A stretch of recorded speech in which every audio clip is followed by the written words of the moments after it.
छीटा जवानी के उड़े दहो, मनवा से मनवा के जुड़े दहो।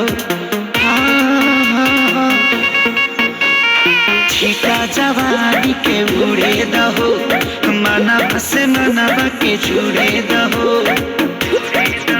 आज सुते चदरिया तान की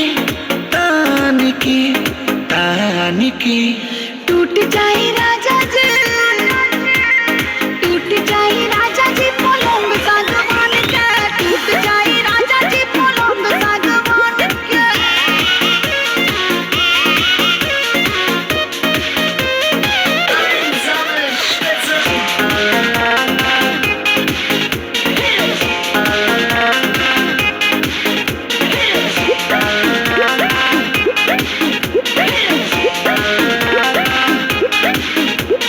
छुए द बदन की देखो न कटन की, चदर बिछा देहनी। पलम जी मन पिघलाती हनी, पलंग पर झुलुआ झुलाती हनी। छुए द बदन की देखो न कटन की, चदर बिछा देहनी। पलम जी मन पिघलाती हनी, पलंग पर झुलुआ झुलाती हनी। परियार बट बेद अब फान के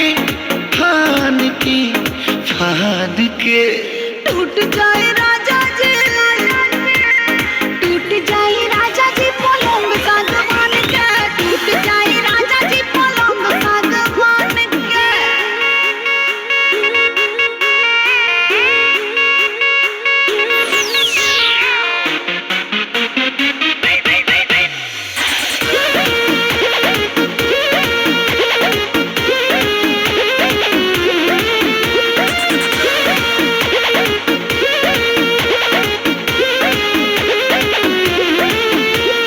बने त बेसरमी देहिया में गरमी पैठे लागी हो।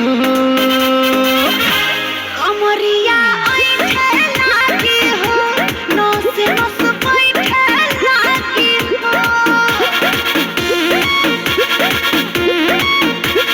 बने त बेसरमी देहिया में गरमी पैठे लागी हो।